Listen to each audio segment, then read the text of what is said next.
Dialog kita lanjutkan. Yang juga menarik perhatian kemarin, Rudy, adalah jenis senjata yang dipakai, buatan negara sendiri. Oh iya, betul, PT betul. Pindad. PT Pindad. Dan kemudian karena menangnya banyak, medalinya yang disabet banyak, menjadi perhatian. Wah, apa nih senjata yang dipakai? Bahkan kalau nggak salah saya baca ini mengartikan bahwa ini dicurigai jangan-jangan ada apa ya di sini. Ada permintaan bahkan untuk diperiksa kembali. Untuk diperiksa seperti itu. Benar nggak? Mungkin bisa cerita apa sih senjata yang dipakai kemarin itu dan apa yang membanggakan? Kita menggunakan menggunakan senapan SS2 varian 4. Itu murni buatan Indonesia. Murni buatan Pindad. Oke. Dan apa namanya? Konon katanya kalau dari apa tuh truk kan ngeker-ngeker gitu ya. Itu katanya punya Indonesia udah banyak yang burem katanya. Jelas lagi. Bener nggak?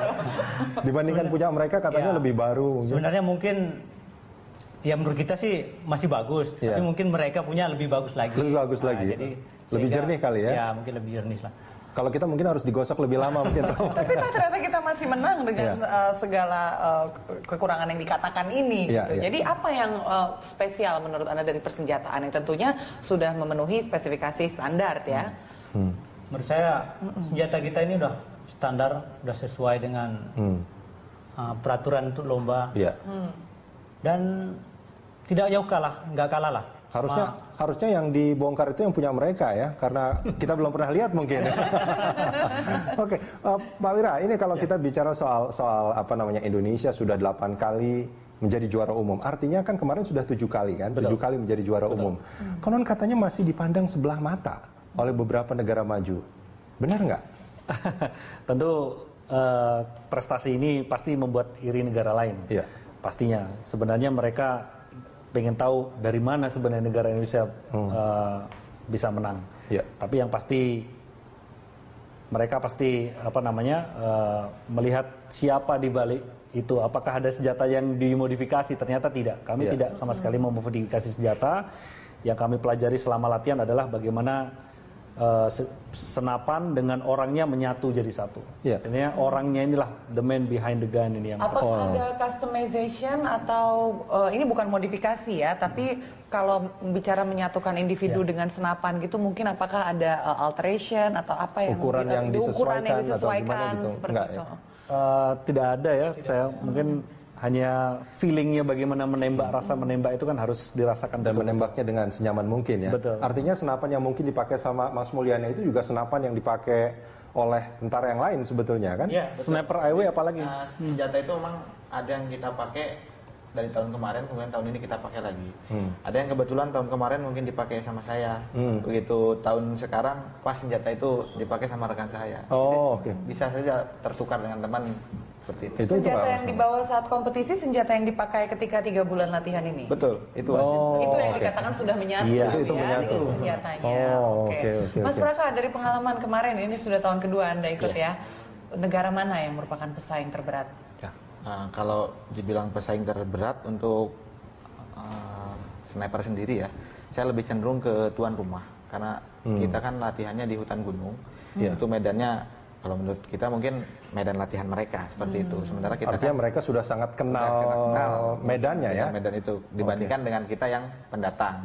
Tapi begitu kenyataan di lapangan dari sniper sendiri tuan rumah nggak dapat. Malah yang dapat waktu itu Inggris yang dapat. Oke. Mas Loli, selain Australia yang memiliki home advantage ya, ada negara apa lagi yang kemudian sempat membuat minder atau deg-degan atau nervous gitu?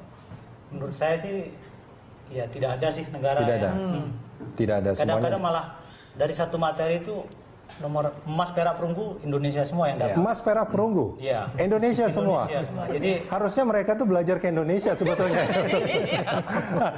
Tapi ini kan menarik. Kalau kita baca-baca dari publikasi soal ini kan Pak Wira, kok nampaknya kita itu sudah beberapa kali juara umum. 8 kali itu bukannya sedikit loh. Tapi kok publikasi tentang Indonesia sebagai juara umum itu dirasakan kurang.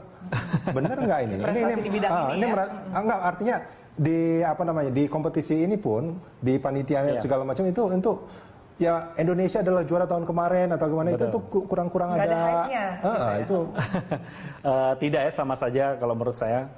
Kapanpun tahunnya, pada saat era sekarang juga kita tetap mempertahankan juara umum, saya rasa sama saja. Ya Mungkin boomingnya baru sekarang. Ya alhamdulillah kita bisa menikmatinya. Enggak, artinya kalau dari panitia kompetisi sendiri, apakah ada publikasi tentang TNI Angkatan Darat yang menjadi atau juara umum? Atau pemberian selamat yang gimana gitu? Kalau di sana sepertinya biasa-biasa saja. Biasa-biasa saja. Hanya pemberian hadiah pada saat kita menang lomba. Tapi negara lain di situ hadir dan disitulah kita bangganya. Setiap kali ada pengumuman medali, negara Indonesia yang dipanggil. Negara Indonesia yang dipanggil ya. itu nggak usah ngomong, udah sebetulnya udah cukup itu. Yang penting mereka hadir dan datang untuk memberikan penghormatan. Ada nggak kontingen negara lain yang mungkin ingin tanya apa sih tipsnya kok bisa 8 kali jadi juara umum itu? Ada nggak yang mungkin tanya sama minta Mas berbagi ilmu, Mas Wali atau juga mungkin ke Pak Wira? Ya, terutama ya ada sih dari tembak Jepang itu kan. Jepang sengaja datang ke base camp kita. Sengaja datang? Ya. Dengan membawa buku, membawa catatan, nanya gimana sih trik menembak yang benar. Wow, luar biasa. Gimana tuh rasanya dihampiri untuk diminta ilmunya seperti itu? Pasti membanggakan sekali ya. Dan apa yang dibanggakan oleh Mas Wali, Mas Mulyana dan juga Pak Wira, itu juga kebanggaan bagi bangsa Indonesia. Terima kasih. Pak Wira, Mas Wali dan juga Mas Mulyana.